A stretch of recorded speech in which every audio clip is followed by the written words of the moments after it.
Olá pessoal, vamos então dar sequência à nossa aula de treinamento e desenvolvimento de pessoas. A gente já se conhece, já me apresentei. Nós falamos então na primeira metade a respeito de treinamento e desenvolvimento de pessoas. Agora nós vamos tratar, ainda dentro da disciplina de treinamento e desenvolvimento, das políticas de RH que tratam, voltando lá um pouquinho, nós estamos falando de um sistema. Dentro desse sistema nós temos outros 6 subsistemas. Nós tratamos na aula anterior do subsistema desenvolvendo pessoas. Nessa aula nós vamos tratar do subsistema recompensando pessoas e do subsistema mantendo pessoas. Por isso, quando a gente fala de recompensa e de manutenção, dentro de recompensa nós temos salário, remuneração, benefícios. Então é a forma que a gente tem de recompensar aquele colaborador pelo trabalho que ele está nos fornecendo. E mantendo pessoas, entram as questões de benefícios também e saúde e segurança no trabalho, certo? É formas da gente manter esse colaborador com a gente, certo? Quando a gente fala desses 2 temas, a gente necessariamente fala de políticas de RH. Por quê? Toda vez que a gente define uma forma de remunerar, que a gente define uma forma de beneficiar, que a gente define formas de manter, a gente está definindo formas de se relacionar com esses colaboradores, forma de trocar com esses colaboradores o que nós temos para oferecer e o que eles têm para nos oferecer. E então a gente está definindo necessariamente políticas de gestão de pessoas. Quando a gente trabalha no nível de agregar pessoas e aplicar pessoas, especialmente no nível de agregar, não necessariamente a gente precisa ter tanta clareza assim de uma política de gestão de pessoas. Mas quando a gente fala de recompensar e de manter pessoas, é preciso que essa política esteja muito clara. Eu considero aqui que eu estou falando com técnicos em administração, que são pessoas que precisam compreender um pouco de tudo dessas questões de gestão de pessoas, mas que a gente não aprofunda necessariamente tópico por tópico, detalhe por detalhe, como seria o caso se fossem para a gestão de pessoas. Então, vocês, nas atividades e no material complementar, vocês vão ter a oportunidade de aprofundar também um pouquinho mais. Então, vamos começar por recompensando pessoas. Bom, a maneira direta de recompensar pessoas é pagando um salário. Ou seja, é remunerando. Qual é a diferença básica que nós temos entre salário e remuneração? Bom, salário é aquilo que a gente paga em espécie, é o valor real. A remuneração é a soma do que ele ganha em espécie, mais os benefícios que ele tem, mais os variáveis que ele pode ter. Então, a minha remuneração vai além daquilo que eu recebo em espécie. Para compor o salário, são considerados especialmente 2 tipos de fatores: os internos e os externos. Os internos são as próprias políticas de gestão de pessoas, o tipo de escala que a gente resolveu aplicar salarial, e a capacidade financeira da empresa, o quanto ela pode pagar por aquele serviço. E os fatores externos são a conjuntura econômica do mercado, quer dizer, os concorrentes, as leis vigentes naquele momento e o poder dos sindicatos. Então, eles também determinam quanto vai ser pago. Então, o salário ele é composto de 2 variáveis, as internas e as externas. E a remuneração total, ela é composta, então, da remuneração básica, que é o salário, ela é composta dos incentivos salariais, que são variações, que a gente vai ver logo adiante, que são variações nessa remuneração básica, e mais os benefícios que a empresa oferece, sejam eles obrigatórios ou sejam eles espontâneos. Ainda dentro do sistema de recompensar pessoas, a gente tem formas, vou voltar um pouquinho aqui, ó. Quando a gente fala da remuneração básica, a gente fala do salário. Quando a gente fala de incentivos salariais e de benefícios, a gente está falando de algo que não necessariamente é dinheiro. Pode ou não ser dinheiro. Então, a compensação, esses tipos de compensação possíveis, elas podem ser financeiras ou não financeiras. As financeiras podem ser diretas ou indiretas. Por exemplo, eu tenho uma recompensa que é financeira direta, que são prêmios, que são comissões, que são participação de lucros. Então, são remunerações, são formas de recompensar que fazem parte da remuneração e que tem a ver com dinheiro diretamente, mas que não necessariamente é só o salário. E nós temos a remuneração financeira indireta, que são férias, gratificações, horas extras, 33% das férias. E nós temos tipos de recompensa que não são financeiras, que são reconhecimento, estabilidade, autonomia, orgulho de fazer parte dessa equipe, poder de decisão, que são outros tipos de recompensa que as pessoas têm e que não necessariamente é medido em espécie. Nos tipos de remuneração, nós vamos ter, lembrando sempre que remuneração é salário, mais as outras questões que a gente oferece de benefícios. Nós temos a possibilidade de ter remuneração fixa, que é aquele, todo motorista recebe determinado salário, em que vai levar em conta exclusivamente os fatores externos e internos da empresa, mas que vai ser um padrão, uma política de um padrão salarial, né? Normalmente, na remuneração fixa, a gente segue o padrão que os sindicatos estabelecem e as obrigatoriedades legais, e nós vamos considerar aí a capacidade financeira da empresa para pagar esses salários. O que nós temos de vantagem e de desvantagens na remuneração fixa? Quais são os prós e os contras da remuneração fixa? Bom, as vantagens é que ela facilita o equilíbrio financeiro, né? Por quê? Todo mês eu sei quanto é que eu tenho que pagar, não há uma variação. Ela também homogeneiza e padroniza. Todos os motoristas recebem isso, todos os operadores recebem aquilo, todos os auxiliares administrativos recebem isso. Então, ela cria um padrão. Ela facilita a administração e o controle, porque a gente sabe desde quem vai entrar, como é que vai fazer, já existe algo pré-determinado, legalmente, inclusive para cada um dos cargos, então ela facilita muito. Ela tem uma base lógica e racional, porque ela normalmente é o piso da categoria e depois é o tempo de casa, que é determinado pelo sindicato mesmo. Ela tem um foco na tarefa e ela afeta os custos da empresa. Por quê? Quando eu tenho uma remuneração fixa, ele faz parte do meu custo fixo, então ela vai ser somada nos custos da empresa. Os contras que eu tenho de uma remuneração fixa? Bom, ela não é uma remuneração que tem por base motivar as pessoas, porque afinal todo mundo recebe a mesma coisa, fazendo ou não bem o seu papel. Ela não tende a incentivar, fazer com que as pessoas assumam risco, empreendam e assumam responsabilidades, porque isso não vai mudar na questão salarial delas. Elas tendem a conservar uma rotina e ela tende a remunerar por tempo e não por desempenho. Por exemplo, eu estou na empresa há 1 ano, eu estou na empresa há 5 anos, então isso são o que a legislação vai chamar de triênios, quinquênios, que aí tem os aumentos conforme o tempo de casa e não necessariamente pelo desempenho. Nós temos também a possibilidade da remuneração variável, uma outra forma de remunerar que pode ou não estar somada à remuneração fixa. Por exemplo, eu posso ter um fixo mais comissão, ou seja, eu tenho uma parte fixa e uma parte variável. Eu posso ter tudo fixo ou tudo variável, né? Dependendo dos cargos, a lei ampara.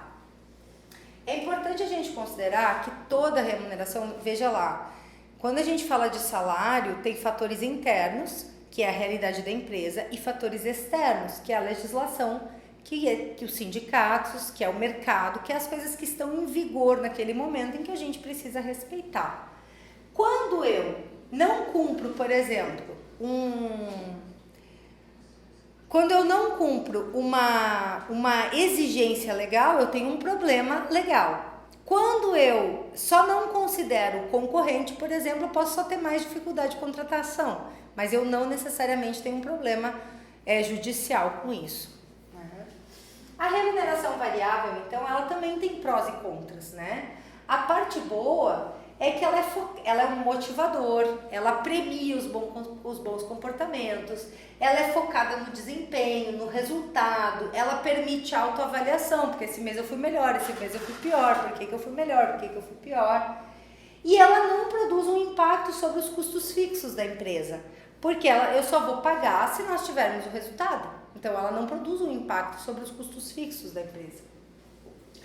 Agora, os contras é que ela provoca uma desadministração salarial. Eu nunca sei exatamente quanto eu vou gastar com a minha folha de pagamento, vai depender do resultado.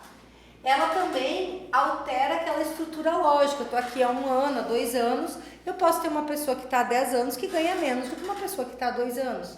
Então, ela altera a estrutura lógica.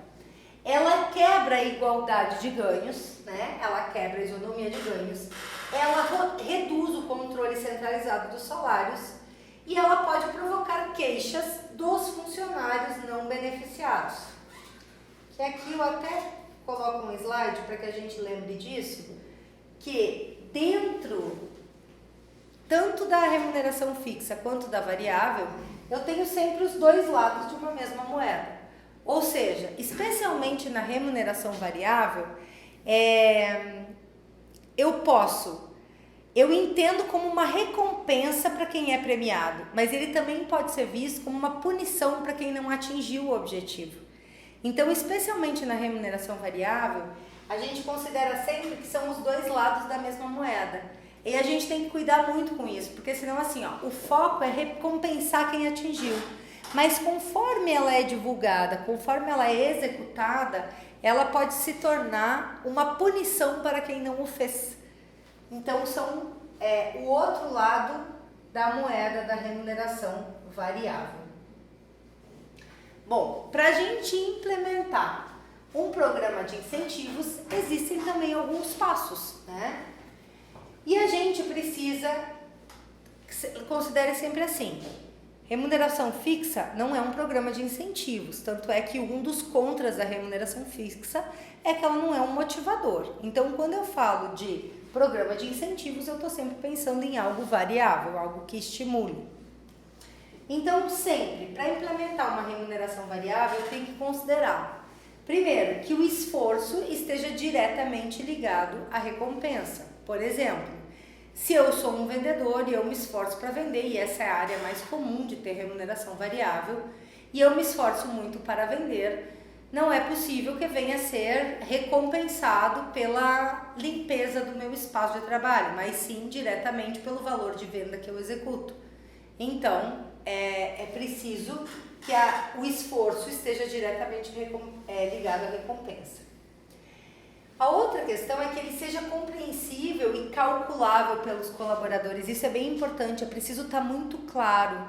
Embora um dos contras da remuneração variável seja exatamente alterar a estrutura lógica, ainda assim não quer dizer não ter lógica.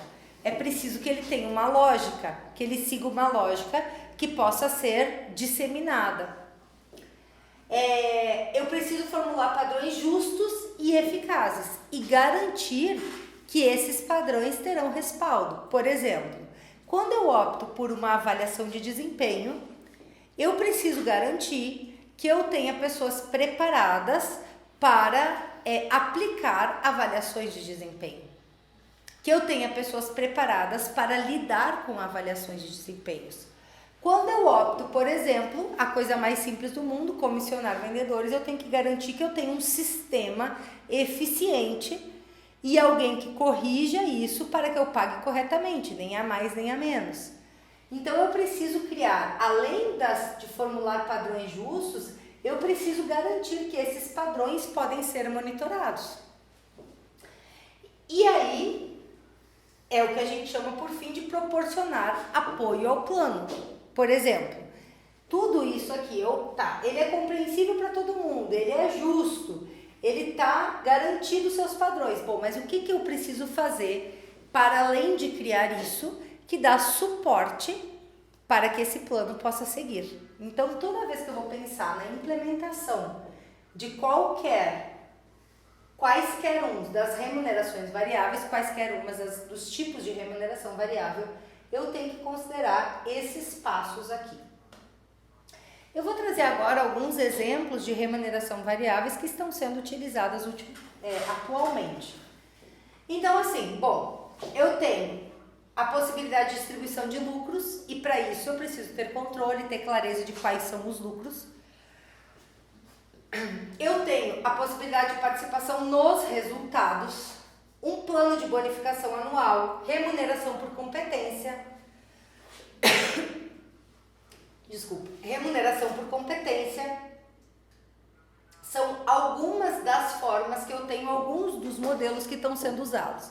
Então, veja, se eu quero fazer uma remuneração por competência, vamos voltar lá para o planejamento. Bom, como é que eu deixo isso claro para as pessoas? Como é que eu faço uma fórmula que fique clara, que fique justa? Como é que eu garanto que isso esteja correto?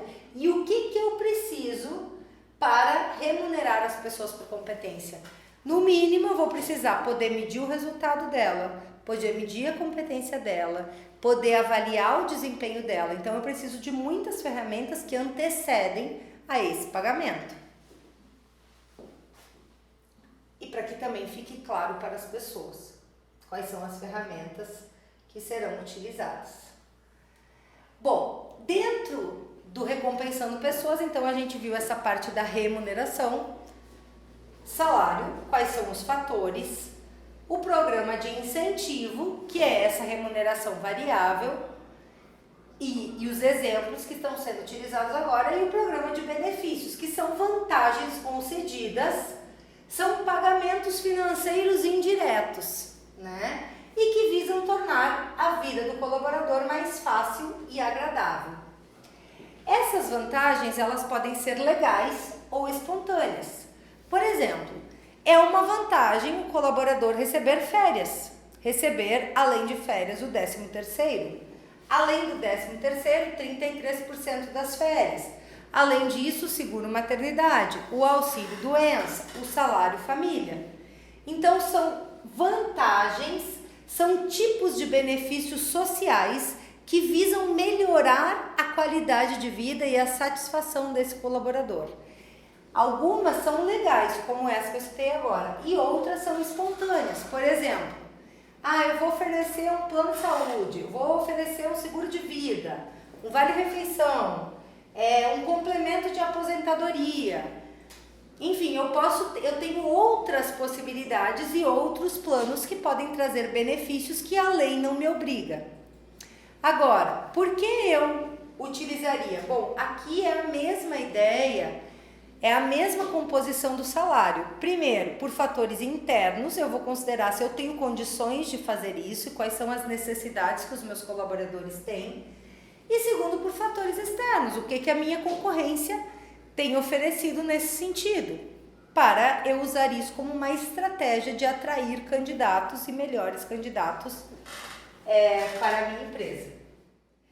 É válido ressaltar que os benefícios, além de eles serem categorizados como legais e espontâneos, eles também podem ser categorizados como monetários e não monetários. Por exemplo, quando eu pago férias, é monetário, ele é um benefício, além de legal, monetário. Quando eu forneço um plano de saúde, eu não tenho um ganho direto ali financeiro, eu não estou recebendo em espécie, mas ainda assim eu tenho ganho. E é por isso que também os benefícios contemplam a remuneração total de um colaborador.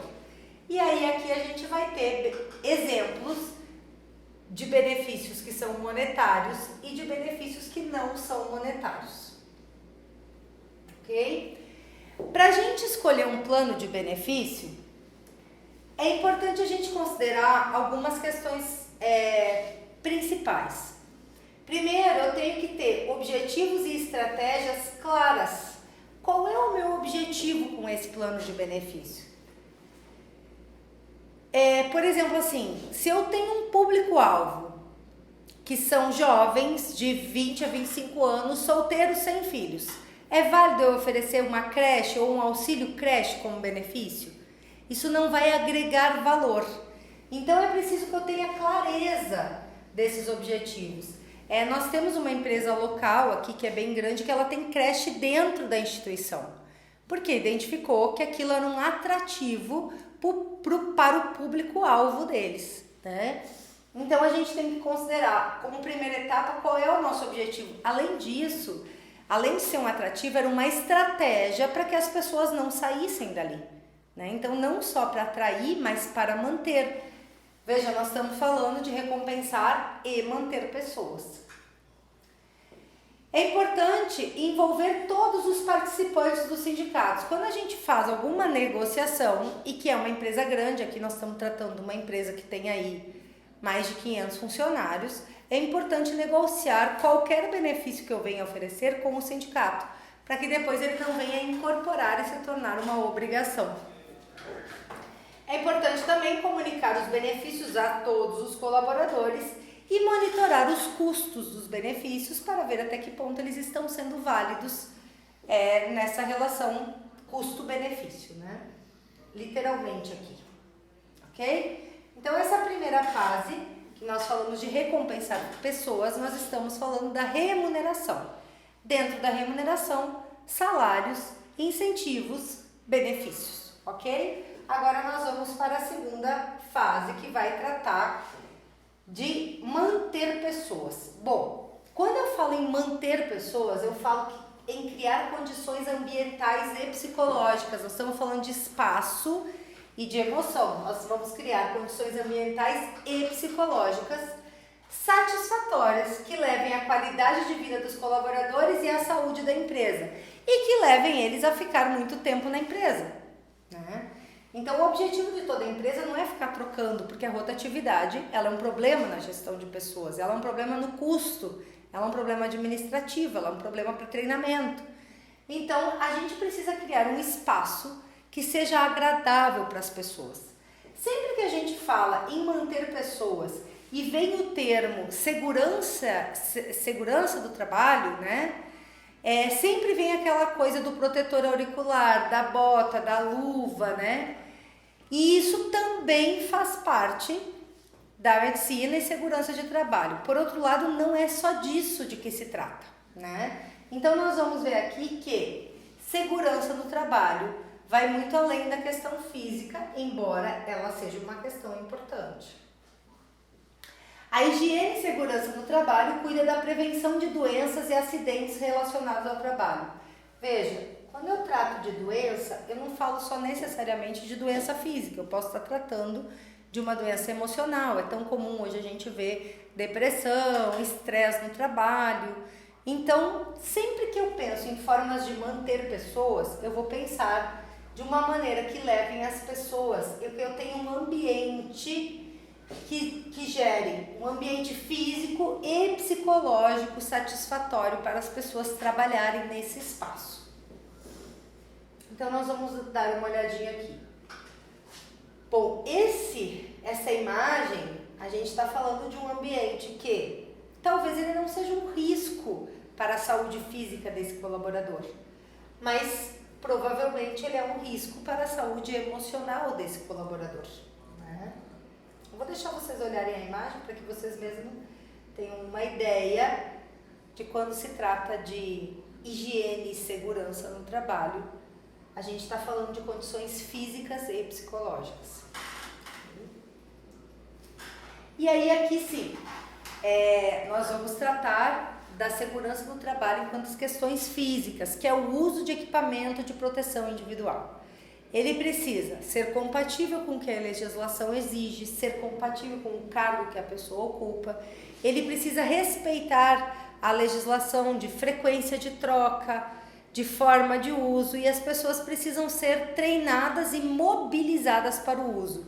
Uma coisa muito comum que eu ouço nas empresas é assim: Ah, mas eu tenho todos os equipamentos e eles não querem utilizar.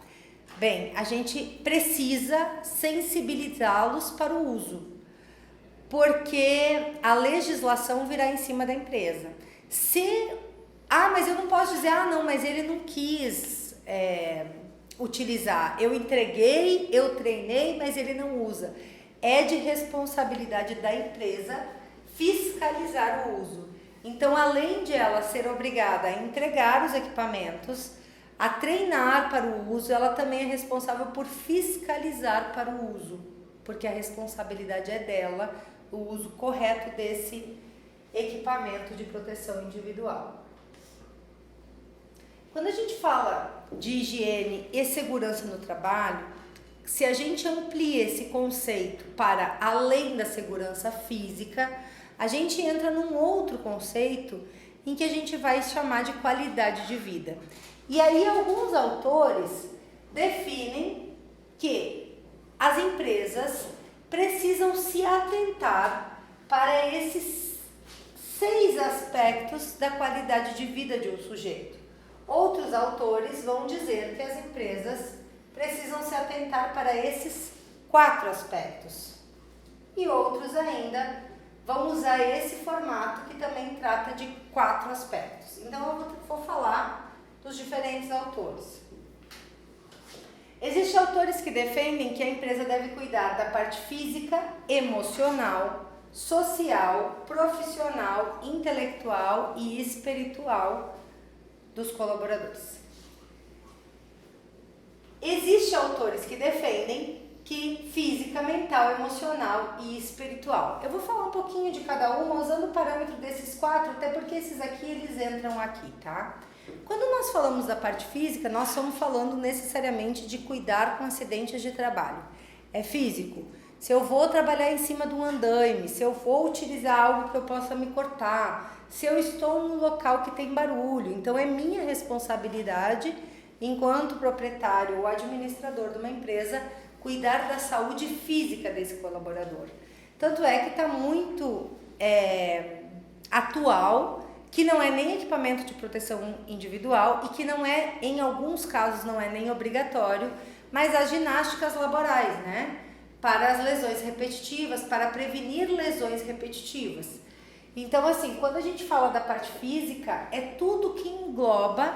Agora eu lembrei de uma empresa que eu trabalhei que as pessoas adoeciam tanto que a empresa contratou um médico para trabalhar lá dentro, para atender essas pessoas lá dentro.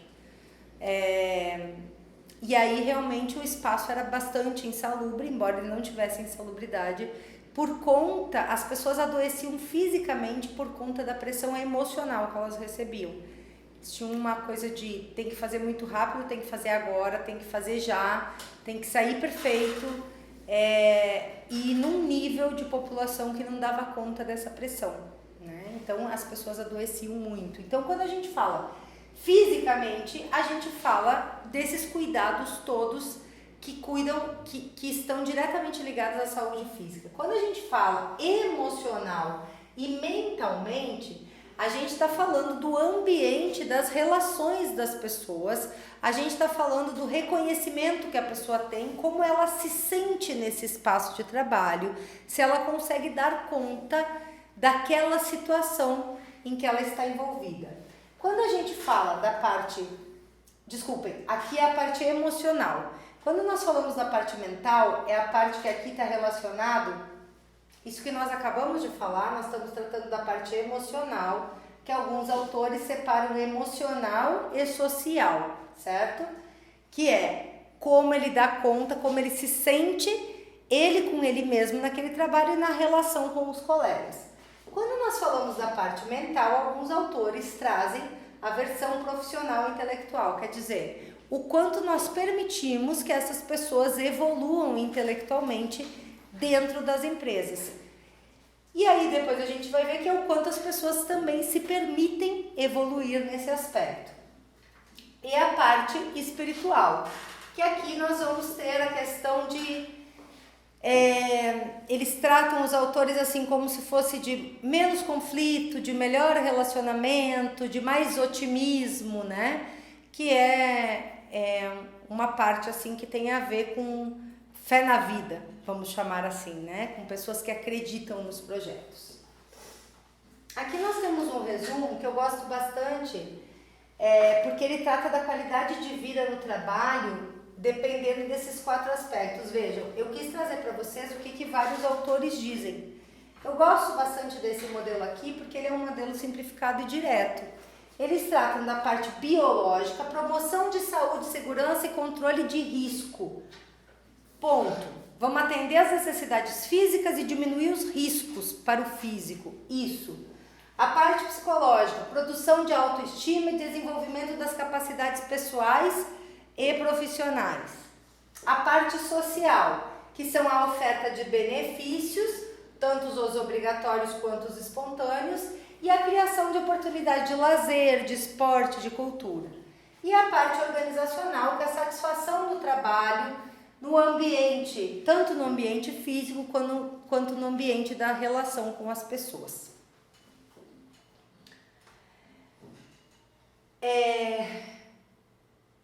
Quero passar para essa aqui.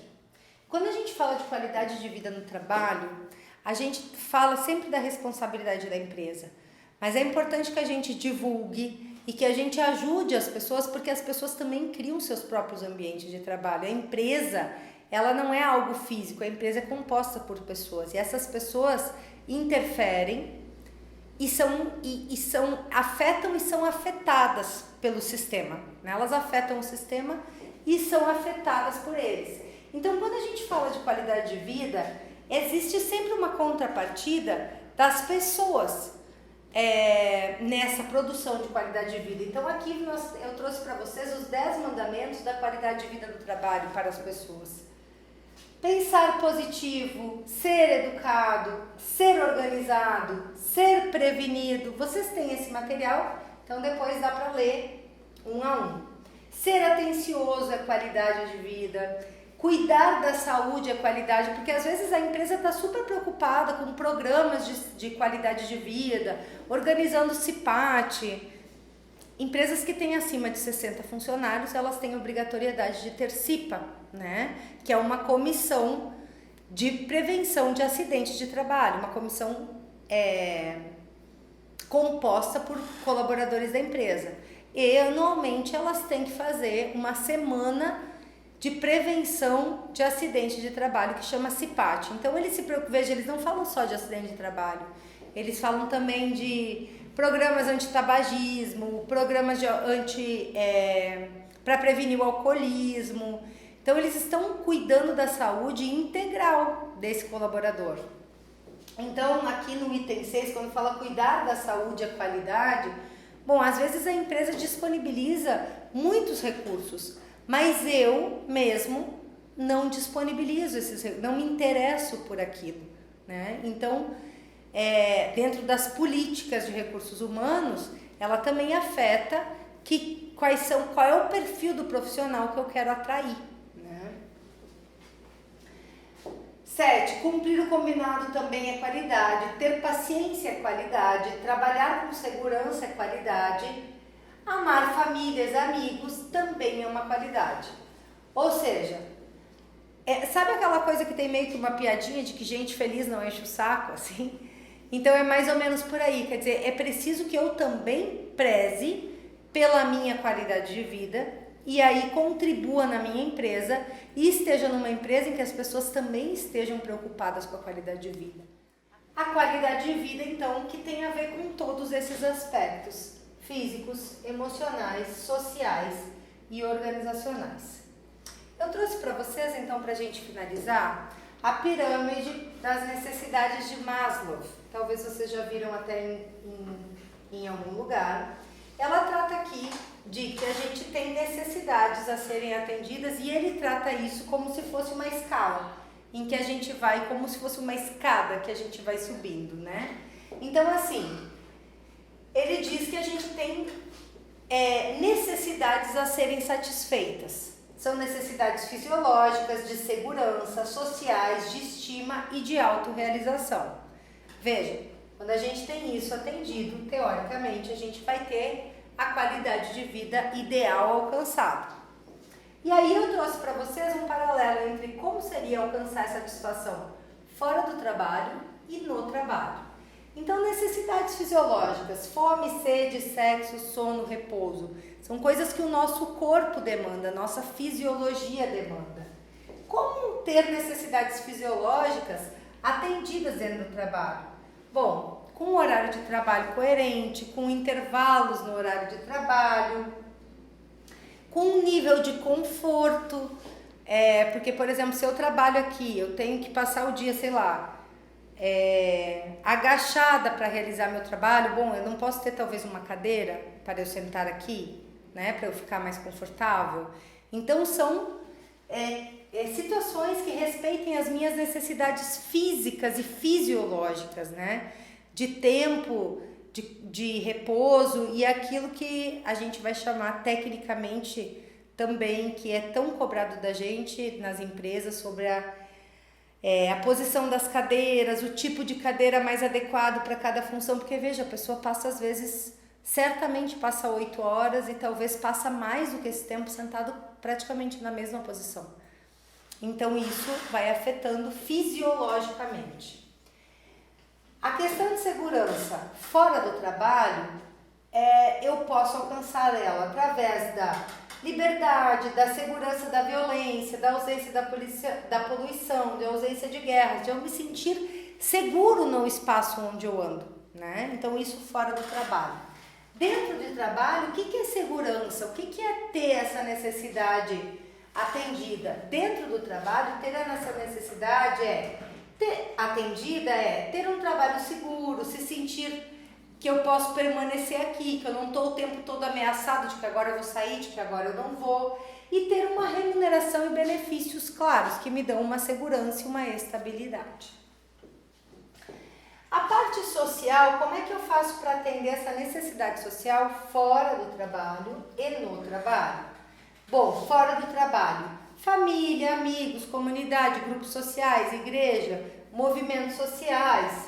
Agora, então são todas formas que eu tenho de encontrar essa satisfação fora do trabalho. Dentro do trabalho é ter amizade com os colegas, é ter uma interação com os clientes, um relacionamento amigável com as chefias.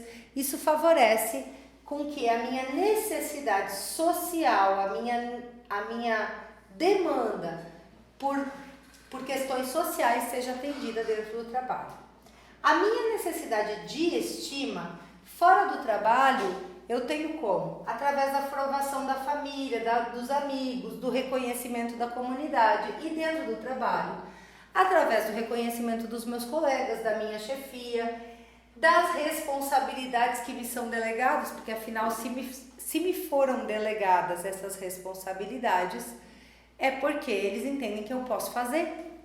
Então, o orgulho, o reconhecimento, as promoções são formas de eu me sentir reconhecido e ter a minha estima atendida, a minha necessidade de estima atendida. Em termos de autorrealização, fora do trabalho, eu posso encontrar isso com estudo, com religião, com passatempos, com divertimento, crescimento pessoal. Dentro do trabalho, como é que eu vou encontrar isso? Através de um trabalho desafiante, através da diversidade, da autonomia que eu tenho, da participação nas decisões, no crescimento pessoal que esse trabalho me oferece. Então, quando a gente fala de manter pessoas, a gente pensa em qualidade de vida. E quando a gente pensa em qualidade de vida, a gente considera aspectos físicos, emocionais, sociais e organizacionais. E considera também o atendimento dessas necessidades. Porém, a empresa faz a sua parte e as pessoas precisam querer e se disponibilizar a fazer a parte delas. Ainda assim, não é justificativa para a empresa não fazer, a empresa faz a sua parte. Ok, pessoal? A gente passou então o último slide para cá. Eu agradeço e finalizo por aqui. Obrigada.